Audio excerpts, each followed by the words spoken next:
She thought she left the fight behind. A quiet run in the morning. A fresh start. But when two corrupt cops targeted the wrong woman, a former Navy SEAL, they didn't just pick a victim.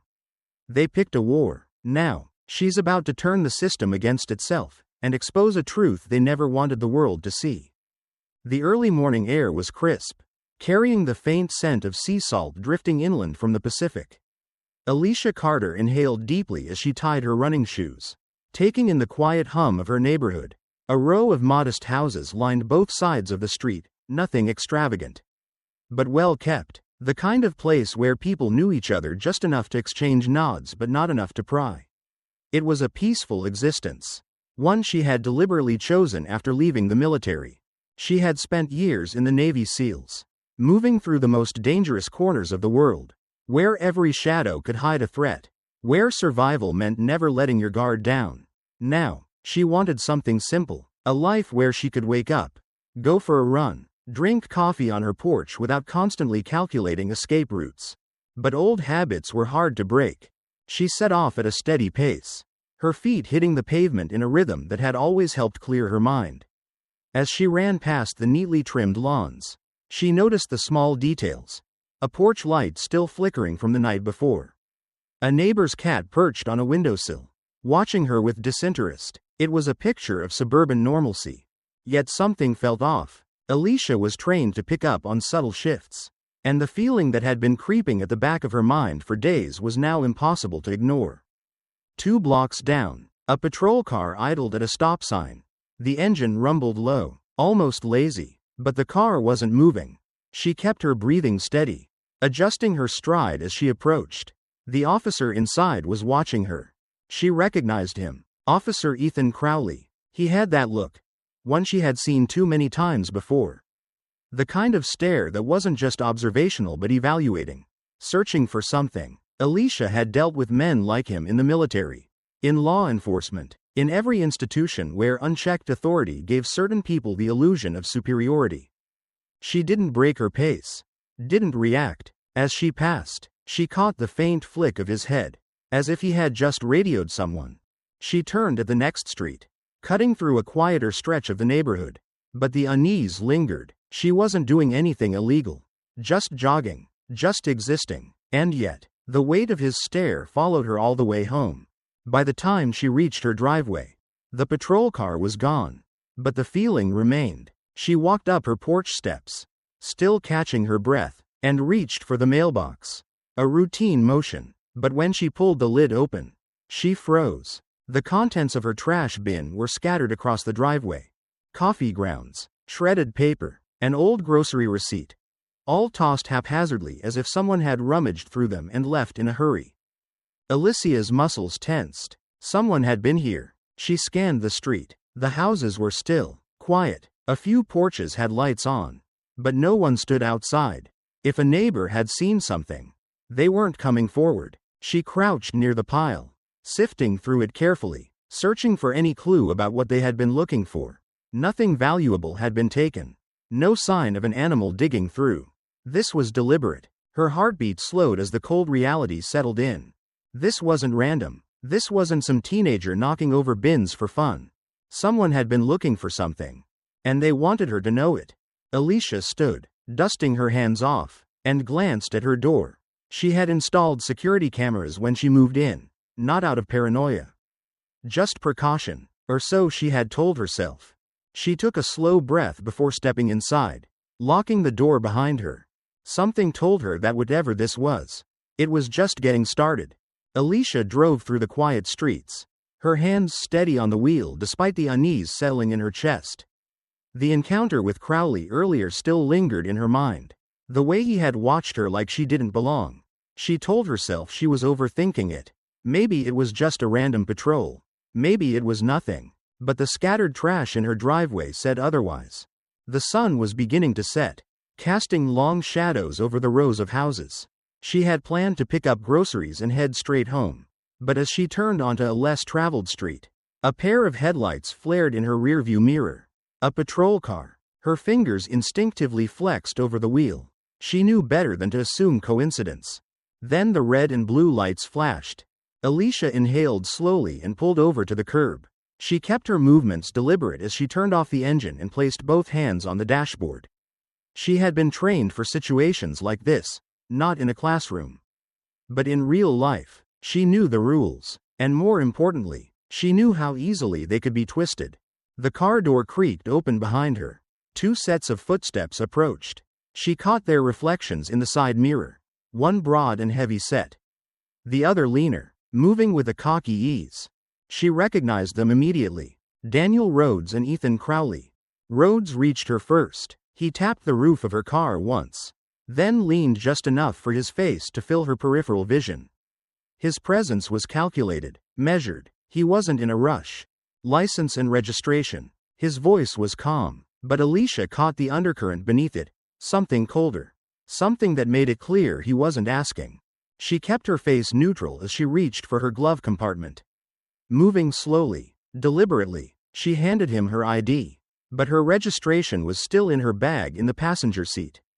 "It's in my bag," she said. "I'm reaching for it now." Rhodes didn't reply, but she felt Crowley step closer to her side of the car. Like a predator waiting for an excuse. She grabbed the registration and handed it over. Rhodes studied it for a beat too long before glancing at her ID. "Local address," he noted. "I live here," she replied evenly. Crowley let out a short, amused breath. "That right?" Alicia kept her gaze forward. She knew better than to engage with men like him. Rhodes clicked his tongue, flipping her ID between his fingers. "Jogging earlier, now driving through the back streets. You seem to be all over town today." Alicia stayed silent. She wasn't going to give them anything to latch onto. Crowley leaned in, resting an elbow against the frame of her car window. "We got a call about a suspicious vehicle in the area." Alicia exhaled through her nose. Suspicious vehicle, a phrase broad enough to mean anything and nothing at the same time.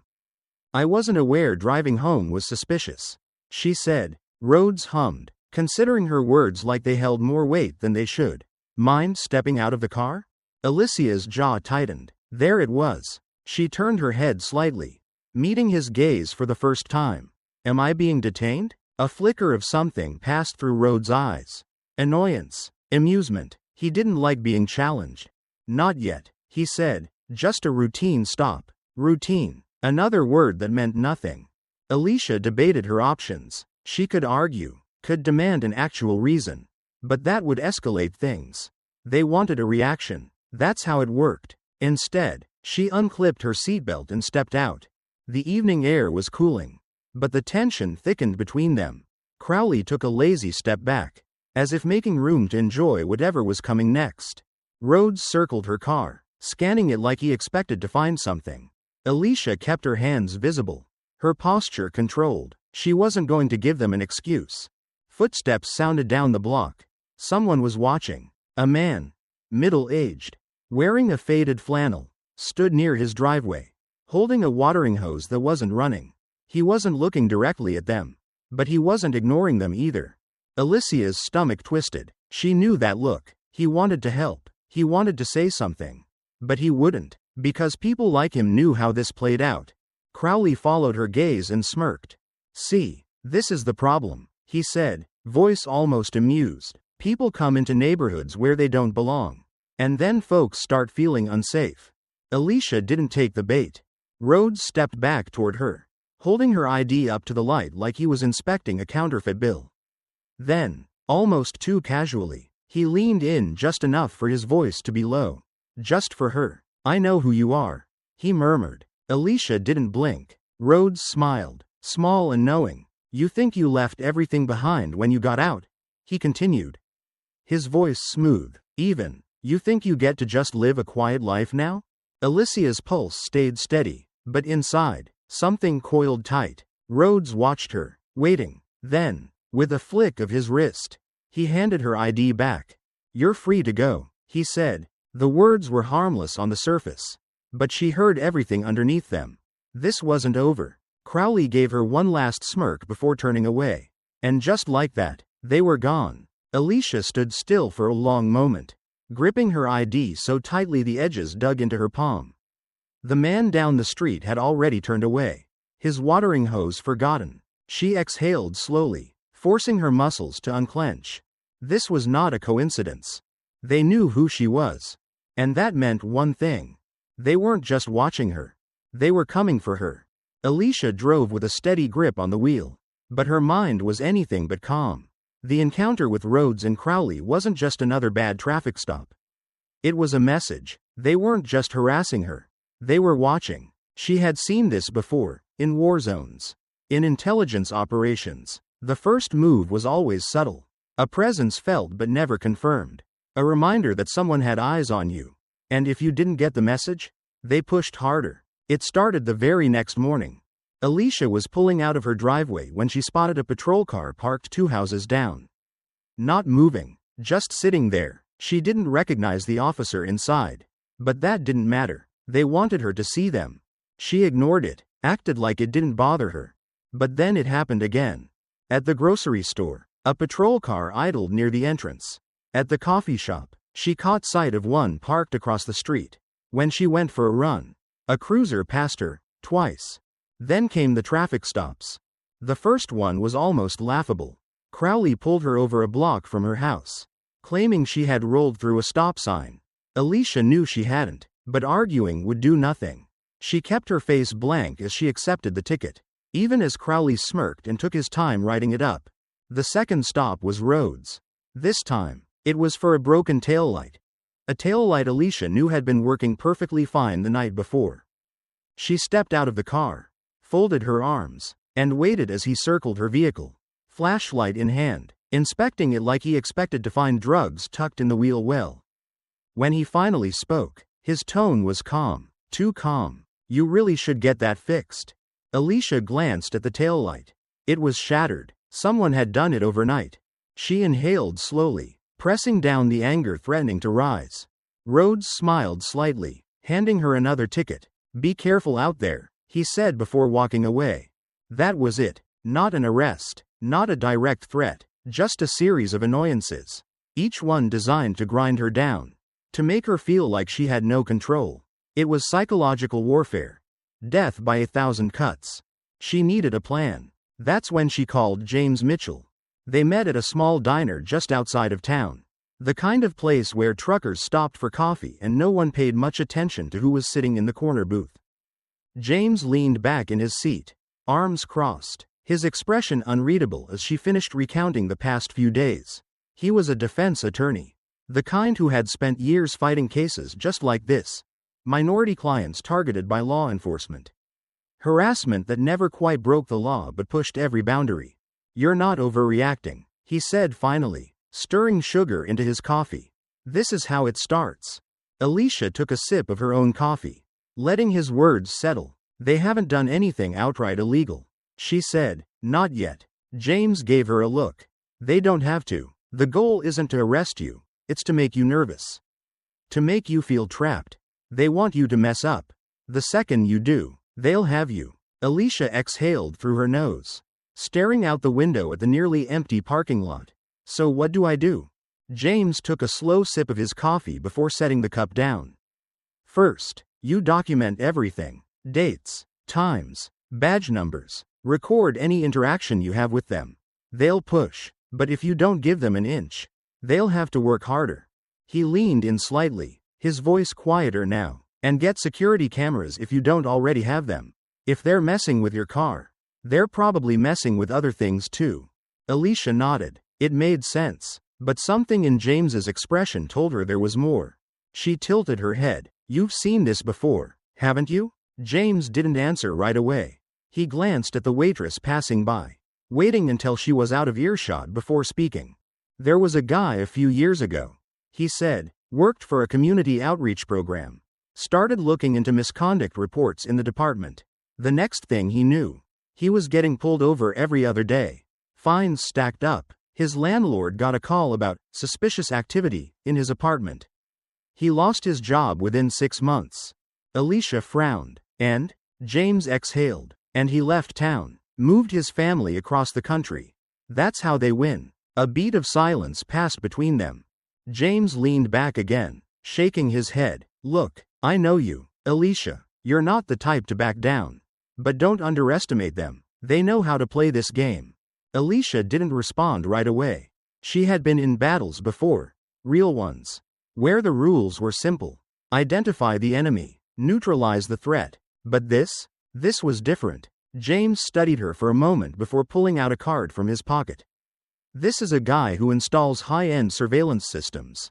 Not the cheap stuff. Get it set up, and don't go anywhere without recording. She took the card and slid it into her pocket. Thanks, James. He nodded. Be careful. As Alicia drove home, she kept her eyes on the rearview mirror, scanning for any familiar headlights. Sure enough, 2 turns later, a car appeared behind her. Not a patrol car this time. An unmarked sedan. Dark windows. It didn't get too close. Didn't do anything suspicious. But when she turned onto her street, it kept driving. She pulled into her driveway. Her pulse steady but her mind racing. She sat in the car for a moment before getting out, scanning the houses nearby. Then she saw it. A car, parked a few houses down. Not a neighbor's. The engine wasn't running, but someone was inside. She stared at it for a long moment. And then, just as she took a step forward, the car pulled away. Alicia watched it disappear down the street. A slow exhale leaving her lips. They weren't just following her. They were waiting. Alicia sat at her dining table, the glow of her laptop screen illuminating the dimly lit room. Outside, the neighborhood was quiet, the occasional rustle of wind against the trees the only sound breaking the stillness. But inside, her mind was anything but calm. She had spent the past 2 hours combing through public records, looking for anything on Rhodes and Crowley. Predictably, their personnel files were clean, too clean. No complaints, no disciplinary actions, nothing that would indicate the kind of men they really were. But Alicia knew better. She picked up her phone and dialed. Sophia Tran answered on the second ring. Tell me you have something, Alicia said. Sophia exhaled, the faint tapping of keys in the background. I do, but you're not going to like it. Alicia leaned back, staring at the ceiling. I figured. Sophia was an old friend. A cybersecurity expert with a knack for digging into places most people couldn't. If there was something buried, she would find it. There's a pattern, Sophia continued. Rhodes and Crowley have been involved in multiple excessive force complaints over the past 5 years. But here's the catch. None of them made it past the initial filing. Alicia frowned. They were dismissed? More like buried. Sophia hesitated. One case in particular stood out. A man named Elijah Brooks, 34 years old, arrested for resisting an officer. Crowley was the arresting officer. Alicia pulled out a notepad, scribbling down the name. What happened to him? Sophia's voice dropped lower, almost like she didn't want to say it out loud. He was hospitalized after the arrest. Multiple fractures, internal bleeding, spent 6 months in recovery. He tried to sue the department, but the case never made it to trial. Alicia clenched her jaw. Let me guess. It was dismissed. Not just dismissed. He disappeared. Silence hung between them. Alicia sat forward, gripping the phone tighter. What do you mean? Disappeared? Sophia sighed. After his lawsuit was thrown out, he packed up and left town. No forwarding address. No paper trail. Just gone. A cold sensation settled in Alicia's stomach. That doesn't happen by accident. Exactly, Sophia said, and he's not the only one. There are others. People who filed complaints, reported misconduct. If they didn't back down, they either left or, well, I don't know, but they're not here anymore. Alicia stared at the notes in front of her, the names and dates forming a pattern she couldn't ignore. This wasn't about a single bad cop with a grudge. This was something bigger. She ran a hand over her face. Where was the last place Elijah was seen? A rental house on the east side of town. Sophia said, I sent you the address. Alicia's phone buzzed with a text. She looked at the screen, then back at her laptop. This was no longer just about her. She had to find out what happened to Elijah Brooks. Alicia pulled into the parking lot of a small coffee shop, her mind racing with the information Sophia had given her the night before. Elijah Brooks, a man who had been brutalized by the same officers now harassing her, only to vanish after attempting to fight back. She needed to find out what had happened to him. But first, she needed caffeine and a moment to think. As she reached for the car door, she caught a glimpse of movement in her side mirror. A patrol car had pulled up behind her, blocking her in. Her stomach tensed. Rhodes stepped out first, his posture casual but his expression anything but friendly. Crowley followed, his hand resting on the baton at his hip. "Miss Carter," Rhodes said smoothly, stopping just short of her driver's side window. "Step out of the vehicle." Alicia took a slow breath, schooling her face into neutrality. "What's the charge?" Rhodes smirked. "We'll get to that." She glanced around. A few people sat outside the cafe, their heads turning toward the commotion. None of them moved to intervene. They never did. Alicia pushed the door open and stepped out, keeping her hands visible. Years of military training had taught her never to give an aggressor an excuse. Crowley stepped closer, grinning. "You've got quite the attitude, don't you? Thought you could poke around where you don't belong and walk away?" Alicia ignored him, focusing on Rhodes. "If I'm under arrest, I have a right to know why." Rhodes pulled a folded paper from his pocket and held it up. "Forgery. Filing a false police report. Seems someone used your name to make some pretty serious claims about local law enforcement. You wouldn't know anything about that, would you?" Alicia felt a flicker of anger but masked it with a calm expression. "That's ridiculous. I haven't filed anything." Rhodes tucked the paper away and pulled out his cuffs. "Then I'm sure it'll all get cleared up. But for now, you're coming with us." The tension in the air thickened. Alicia considered her options. She could resist. She had the skills to disarm them both before they even knew what hit them. But that wouldn't help her cause. So she extended her wrists. Crowley chuckled as he tightened the cuffs, making sure they bit into her skin. Smart choice. They walked her to the patrol car, forcing her inside. As the door slammed shut, Alicia caught the eyes of a woman at one of the cafe tables, a flicker of hesitation, of uncertainty. But just like everyone else, she looked away. They drove in silence, the weight of what was happening pressing down on Alicia's chest. This wasn't just about harassment anymore.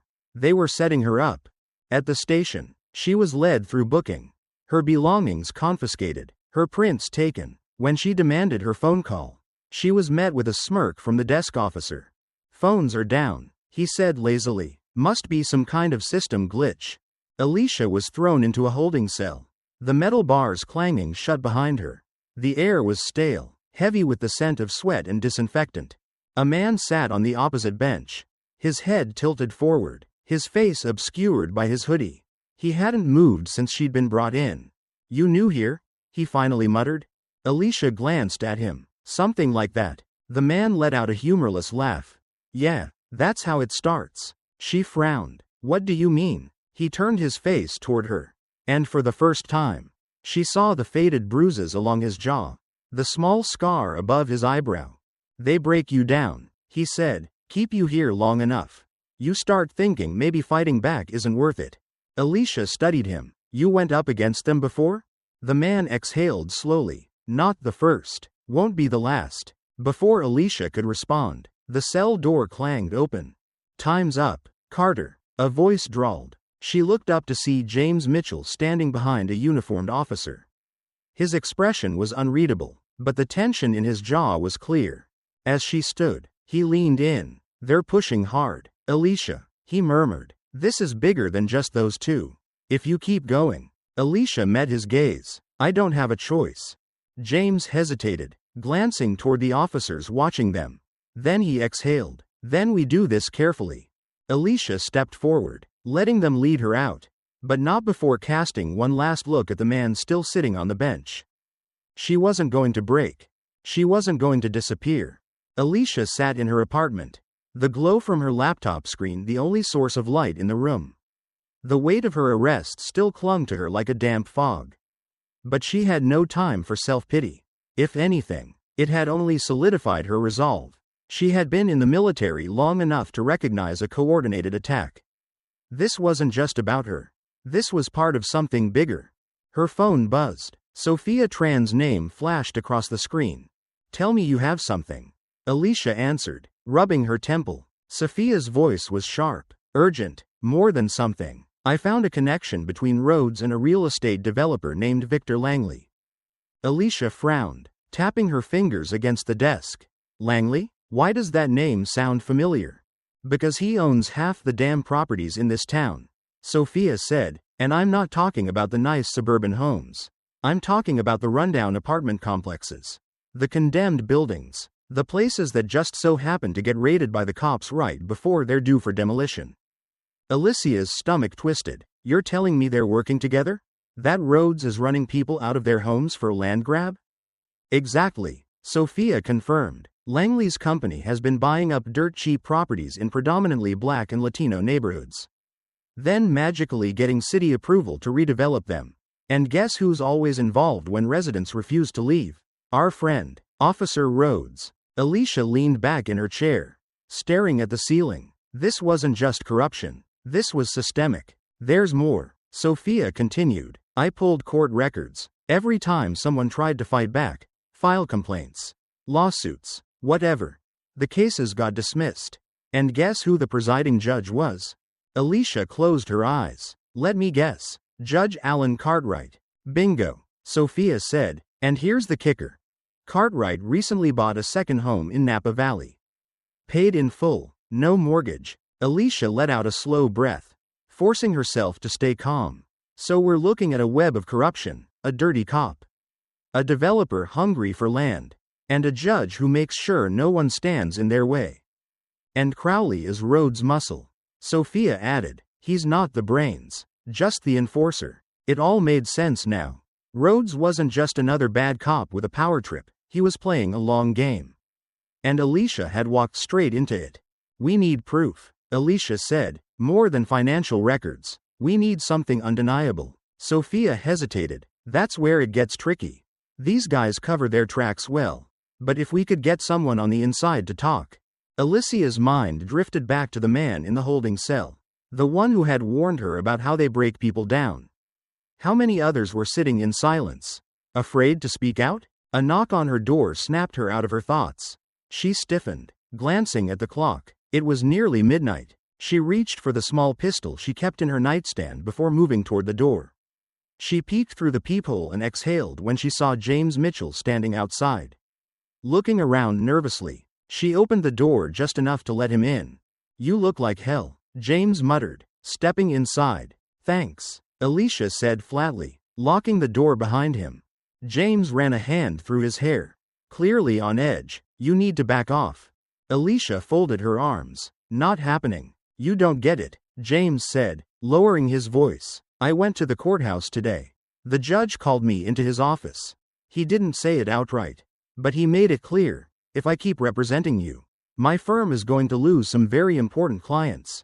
Alicia studied him. And what did you say? James let out a dry laugh. I told him I'd think about it.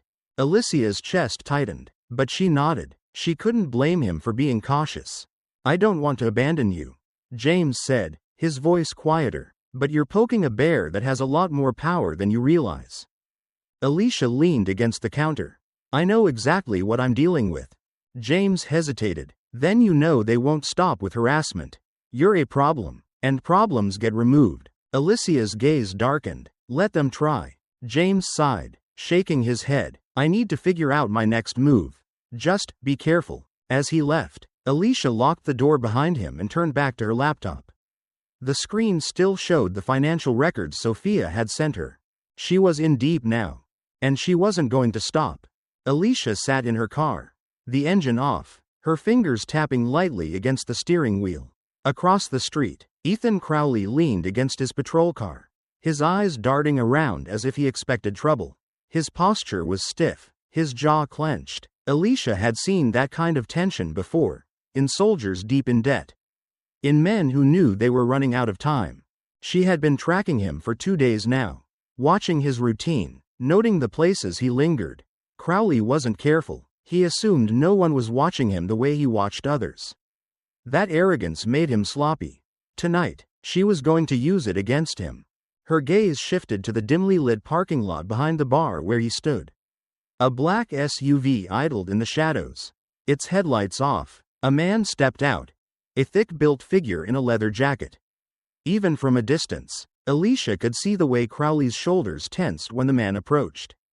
She reached for her camera, adjusting the lens. Click. The man spoke, his hands moving in sharp, aggressive gestures. Crowley barely nodded. He reached into his pocket, pulled out a thick envelope, and handed it over. Click. The man flipped through the bills inside, then leaned in, his mouth close to Crowley's ear. Whatever he said made Crowley's face go pale. His jaw tightened, and for a second, Alicia thought he might take a swing at the man. Instead, he turned on his heel and walked away. Shoulders hunched, fists clenched. Alicia lowered the camera. So Crowley was in trouble. Financial trouble. And that meant leverage. She started her car, pulling out of the parking lot just as Crowley's taillights disappeared down the road. Back at her apartment, Alicia uploaded the photos onto her laptop, enhancing them slightly. The man Crowley had met was Peter Vasquez, a known loan shark who operated out of East LA if Crowley was dealing with someone like Vasquez. He was in deep. She tapped her fingers against the desk, thinking, if Crowley owed money, that meant he was vulnerable. And vulnerable men made mistakes. She had two choices. Push him into a corner and force him to flip on roads. Or wait and see how desperate he became. Her phone buzzed. It was Sophia. Got something for you, Sophia said. Remember that witness you wanted to talk to? The one who filed a complaint against Rhodes a few months ago. Alicia sat up straighter. Yeah, what about them? He's gone, Sophia said. Just vanished. His landlord says he packed up and left overnight. No forwarding address. No trace. Alicia felt her stomach tighten. You think he was threatened? Threatened. Paid off. Or worse, Sophia said. I checked his records. He had a steady job. No signs he was planning to leave. And now, poof. Alicia exhaled slowly, gripping the edge of the desk. Rhodes and his people were cleaning up loose ends. And if she wasn't careful, she'd be next. Alicia sat across from Sophia in the dimly lit back room of a cafe. Their laptops open between them. The air smelled of burnt coffee and old wood. The kind of place where no one asked questions. Outside, rain drizzled against the windows, blurring the neon glow from a liquor store across the street. Sophia's fingers danced over the keyboard, pulling up the article draft. We have everything we need, she said, her voice steady but urgent. The photos of Crowley, the missing witness, the connection to Vasquez. It's all here. Alicia exhaled slowly, scanning the screen. The words hit hard. Systemic corruption, police intimidation, unexplained disappearances. It wasn't just about her anymore.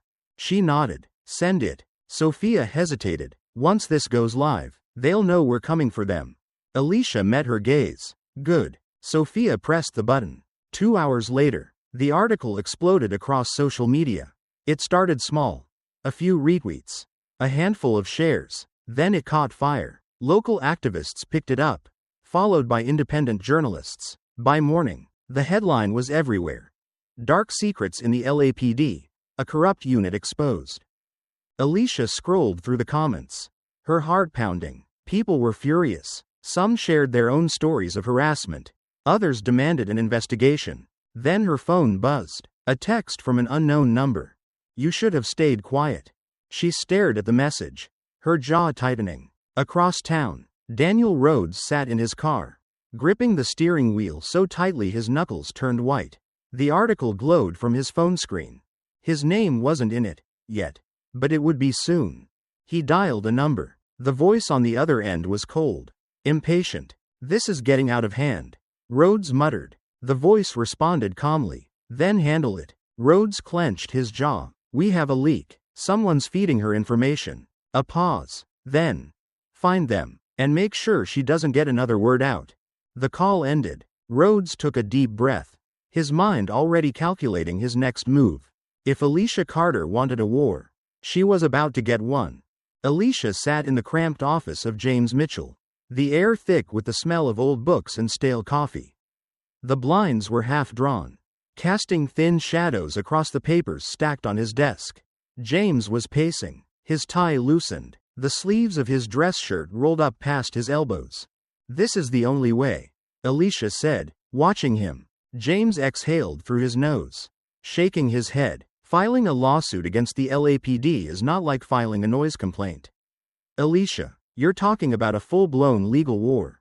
These guys, Rhodes, Crowley, they're protected. The department will circle the wagons. She leaned forward, pressing her palms on the desk. Then we break through. The public is already talking. That article hit a nerve. If we push now, we force their hand. James hesitated. He knew she was right, but the weight of it all made him uneasy. Finally, he pulled out a file and placed it in front of her. Okay, he said, we file. News of the lawsuit spread quickly. Some local activists rallied behind Alicia, calling for an independent investigation. But as expected, the backlash came just as fast. The department issued a statement, calling the allegations baseless and an attack on the integrity of law enforcement. Rhodes, standing in front of a podium, addressed reporters with a well-rehearsed calm. The LAPD is committed to transparency, he said, his eyes scanning the crowd. We welcome any review of our practices. But let me be clear. Officer Crowley and I have done nothing wrong. This is a reckless attempt to smear the good men and women who put their lives on the line every day. Watching the broadcast from her apartment, Alicia gritted her teeth. Sophia sat next to her, typing furiously on her laptop. The comments are split. Some people believe you. Others think you're just trying to bring down the police. Alicia shook her head. They'll believe what they want. But Rhodes is too smooth. He's planned for this. Her phone buzzed. A restricted number. She answered cautiously. A familiar voice came through. Low and urgent. We need to talk. It was Crowley. Crowley sat hunched in the back booth of a nearly empty diner, his fingers drumming against the table. Alicia slid into the seat across from him, keeping her expression unreadable. You said you wanted to talk, she said. So talk. He exhaled sharply, rubbing a hand over his face. You think Rhodes has everything under control. He doesn't. He's panicking. She raised an eyebrow. Doesn't look that way. Crowley leaned in. He's setting you up. I don't know how, but it's happening soon. He needs you off the board. Permanently. Alicia's stomach clenched, but she didn't let it show. Why are you telling me this? Crowley hesitated. Then, in a low voice. Because if he goes down, he's taking me with him. Before Alicia could respond, her phone buzzed again. Another unknown number. She ignored it. Crowley pushed back from the table, looking around nervously. I've got to go. She watched as he hurried out, disappearing into the night. When she finally checked her phone, the message was chillingly simple. Turn on the news. She grabbed the remote, flipping through channels until she found it. A breaking news banner flashed across the screen. Former Navy SEAL accused of assault. LAPD launches investigation. A grainy security video played. A woman, her, was seen in a convenience store parking lot, shoving a man against a car. Except it wasn't her. Alicia felt her stomach drop. Rhodes had made his move. Alicia woke to the sound of fists pounding against her front door. The walls shook with each hit, the rhythmic pounding reverberating through the floorboards. She barely had time to register what was happening before a voice roared from outside. LAPD, open up. She swung her legs out of bed, adrenaline flooding her system. Her mind sharpened instantly, the years of military training kicking in before panic had a chance to take hold.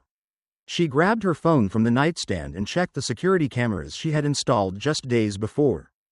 3 police officers, 2 more waiting by their squad car.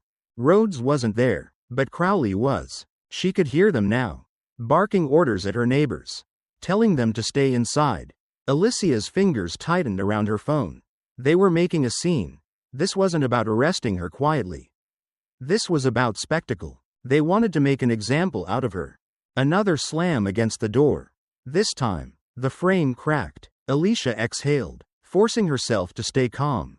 She had 2 choices. Open the door and let them take her, or make them break it down and give them an excuse to escalate. She chose the first. The holding cell was smaller than she remembered. Cold metal bench, fluorescent lights that buzzed overhead. The air smelled of sweat and disinfectant. Alicia sat with her back against the wall, arms crossed, watching. Through the metal bars, she saw Crowley lingering just outside the main office. He wasn't looking at her. Not directly, but she could tell he knew she was watching. His posture was different tonight. Tense. She'd been through enough interrogations, on both sides of the table, to know when someone was struggling with something. Crowley was breaking. Before she could dwell on it, the heavy door at the end of the hallway opened.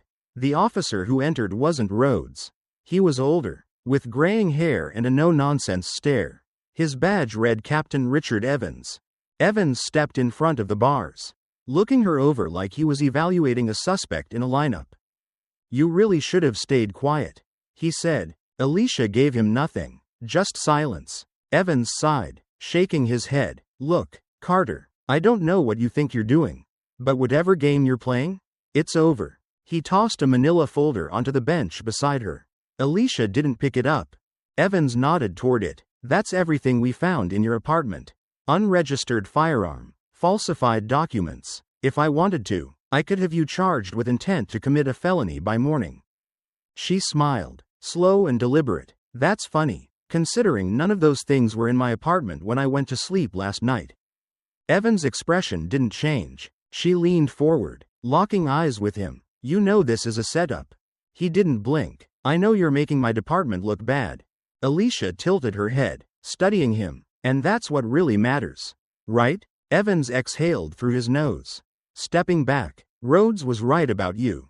You don't scare easy." Alicia shrugged. "It's hard to be scared of men who plant evidence like cowards." Evans narrowed his eyes, but didn't take the bait. Instead, he reached into his pocket and pulled out a folded piece of paper. He slid it through the bars. "No lawyer this time," he said. "You're on your own." Then he walked away. Alicia unfolded the paper. It was a single message, written in black ink. No name, no signature. "You're being watched. If you want to live, stop now." Alicia sat across from Sophia and James in a dimly lit cafe. The hum of conversation blending with the clatter of ceramic cups. A rainstorm had rolled in, its rhythmic tapping against the window mirroring the urgency in the air. Sophia slid her laptop across the table. "This is it, the smoking gun." On the screen was a series of wire transfers. Large sums funneled through shell companies, eventually landing in an offshore account linked to Rhodes. The sender? A real estate conglomerate known for buying up properties in low-income neighborhoods, forcing residents out, and flipping them for profit. Alicia exhaled. She had suspected corruption, but this was bigger than she imagined. James leaned forward, adjusting his glasses. "If this gets out, it won't just be Rhodes in trouble. This ties back to city officials, developers, maybe even people higher up in the department." Alicia studied the numbers. "So, what's our move?" Sophia tapped the screen. "I can send this to a few trusted journalists, but it'll take time to gain traction. Rhodes is too connected. If we want this to mean something, we need pressure from more than just the media." James nodded. "That's where I come in. I've been in touch with a few civil rights groups. They're interested, but they need something public. A statement, a lawsuit, something to rally around." Alicia's fingers drummed against the table. She knew what came next. "We go after him legally." James hesitated. "That's not all. We need the community. If people start speaking out, Rhodes won't be able to suppress everything at once." Sophia sighed. "Easier said than done. People are scared." "Alicia, you saw what happened to that witness." Alicia leaned back, crossing her arms. "Fear is how they win. We have to give them something bigger than fear."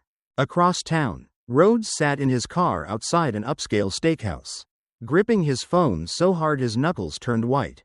The voice on the other end was calm, almost bored. "I told you to keep things contained." Rhodes gritted his teeth. "It's under control." "Doesn't look like it. Your name's circulating in places it shouldn't be." Rhodes swallowed. He knew how these conversations went. The people who pulled the strings didn't do patience. They did results. "I can handle it," he said. The voice gave a dry chuckle. "Good, because if you can't, we'll find someone who can." The line went dead. Rhodes exhaled slowly, staring at his reflection in the windshield. He wasn't just fighting Alicia anymore. He was fighting to stay relevant, to stay protected. He needed to act fast. The parking lot was nearly deserted, the dim overhead lights flickering against the cracked pavement. A cold wind swept through, rustling loose scraps of paper against Alicia's boots as she stood, waiting. She had chosen the location carefully, secluded enough that Rhodes wouldn't suspect a trap, but not so isolated that she couldn't make a quick exit if things went south. A black SUV pulled up, its tires crunching over loose gravel.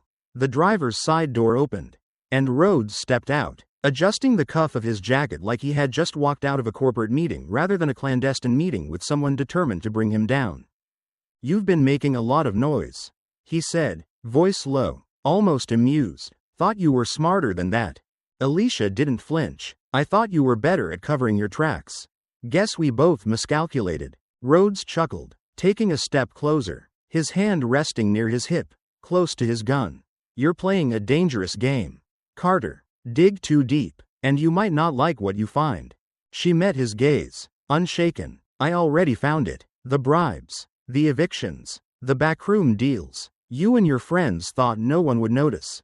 Well, now they have." He tilted his head, studying her. "And what exactly do you think is gonna happen? You think one washed-up soldier with a vendetta is enough to take down an entire system?" Alicia smirked. "No, but I don't need to. I just need to take down you." For the first time, Rhodes' expression shifted. Just a flicker of uncertainty. But she saw it. He opened his mouth to speak, but Alicia cut him off. "You know what the problem is with guys like you?" she said, reaching into her pocket. "You think you're untouchable, that no matter what you do, there's always someone to clean up the mess." Rhodes tensed as Alicia pulled out her phone and tapped the screen. From the speakers came his own voice, clear and damning. "You're playing a dangerous game, Carter. Dig too deep, and you might not like what you find." Rhodes' face drained of color. Alicia smiled. "This conversation has been live streaming for the last 5 minutes. Your threats, your arrogance, it's all out there now." A phone buzzed in Rhodes' pocket. He didn't answer. He didn't have to. Alicia could see the realization settling in. The people who had protected him, covered for him, they were listening. And now, they had a choice to make. Rhodes exhaled sharply, his jaw tightening. "You don't understand what you just did." Alicia took a step back. "Her work here done." "Oh, I understand perfectly. You're done, Rhodes." She turned and walked away, leaving him standing in the cold, the weight of his downfall finally pressing down on him. The morning after Alicia's recording went public, the reaction was swift and ruthless. The news cycle exploded with the scandal. But it didn't take long for the narrative to shift. Major news outlets began questioning the authenticity of the recording. Legal analysts speculated whether Alicia had edited the clip to frame Rhodes. A segment on one network even suggested that she had fabricated the whole thing to seek revenge for her earlier arrest. The headline scrolling across the screen read, "Former Navy SEAL's Vendetta Against Law Enforcement, a Smear Campaign?" Alicia sat at her kitchen table, scrolling through article after article, her jaw tightening. "They're flipping the story," she muttered, "turning me into the villain." Sophia, seated across from her with a laptop open, barely looked up. "That's what they do. The system protects itself." James entered, holding his phone. "It's worse than just bad press," he said grimly. "I got a call from someone at the DA's office. They're considering reopening your old case, the one they used to detain you before. If they can pin something on you, they'll make you the story instead of Rhodes." Alicia exhaled sharply. "So, what? They frame me, let Rhodes walk, and we just let it happen?" James shook his head. "Not if we get ahead of it. We take this to the federal level. If the local courts are compromised, we go over their heads."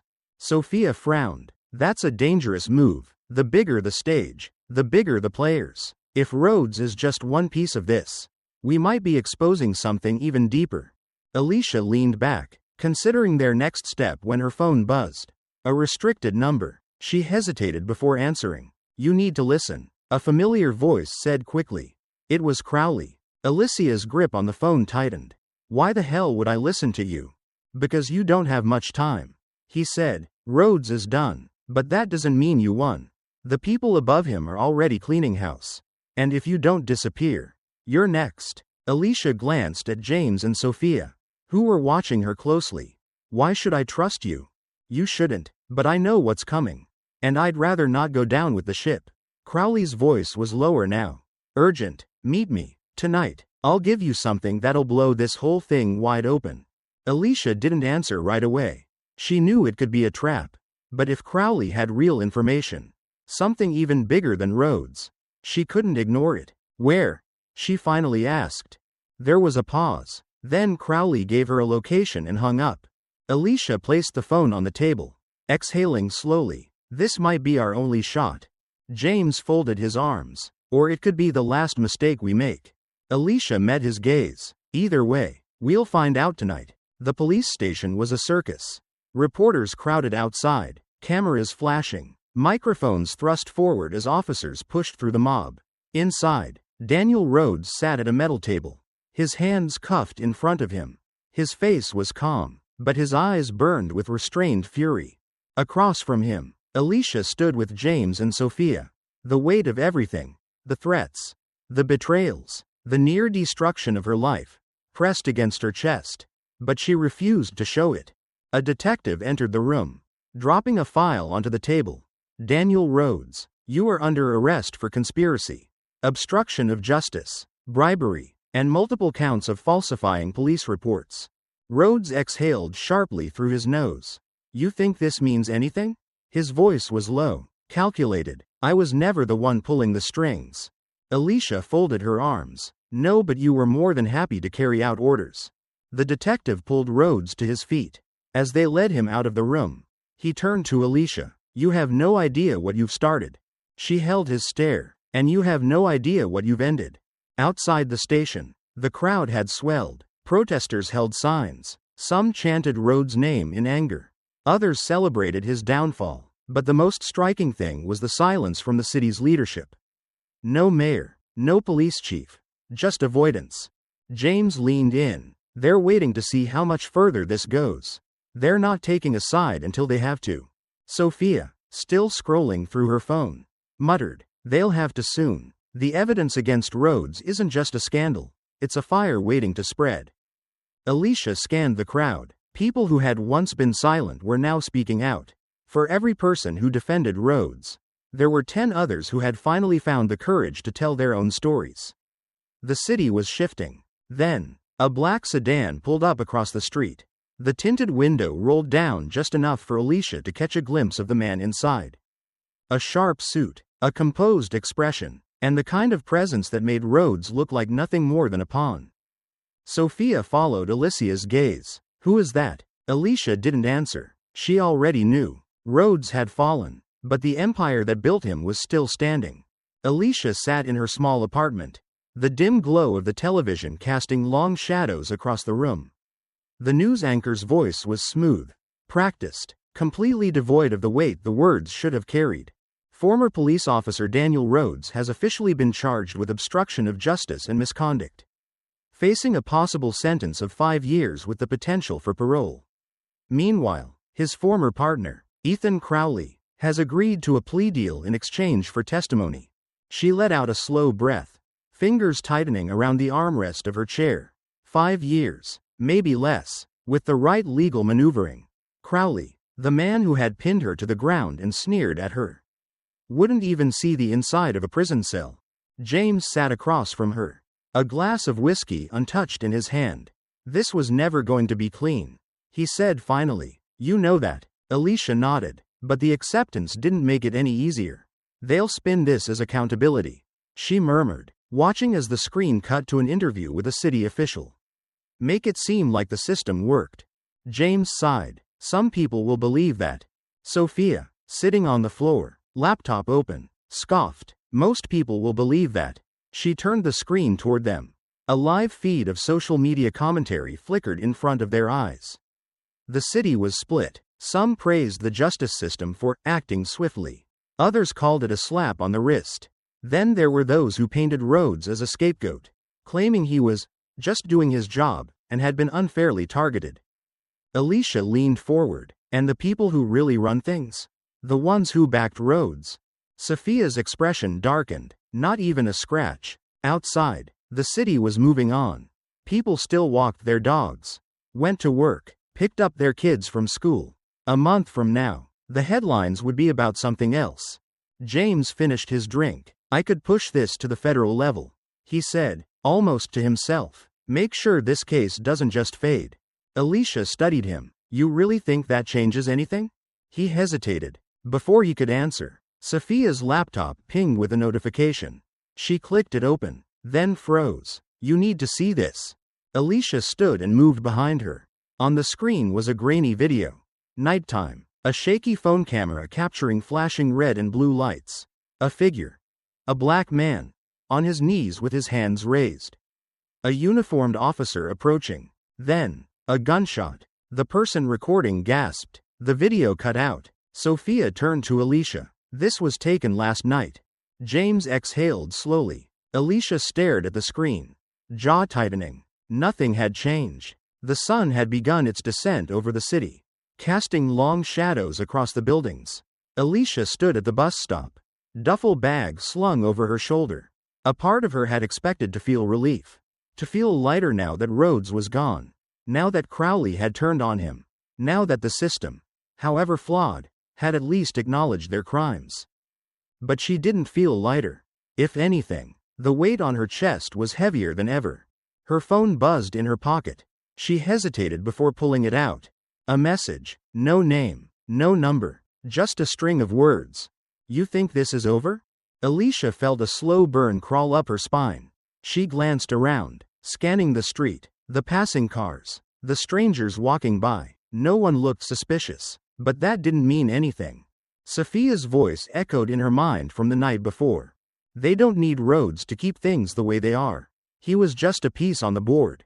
James had agreed. This system protects itself. Even if you cut off one head, another grows in its place. Alicia exhaled sharply and shoved the phone back into her pocket. She had done what she could. She had fought, exposed, survived. That was supposed to be enough. She took a step toward the bus. Then she stopped. Across the street, a small crowd had gathered outside City Hall. Not a protest, not yet, but a conversation. A group of young men and women. One holding a sign that read, "Who will they protect next?" An older man in a worn-out jacket spoke, gesturing as others listened. Alicia felt a pull in her chest. She had planned to leave, to start over somewhere else, somewhere quieter. But as she stood there, watching people take up the fight, watching the embers of something bigger begin to glow, she knew she couldn't walk away. The fight wasn't over. It was just beginning. Justice isn't handed out, it's fought for. Alicia Carter didn't just survive, she made them pay attention. But the real question is, how many more voices are still being silenced? How many more battles need to be fought before the system truly changes? What would you have done in her place? Let us know in the comments below. And if you want more stories that expose the truth they don't want you to see, make sure to subscribe to Covert Truths. Because sometimes, the most dangerous thing in the world is the truth.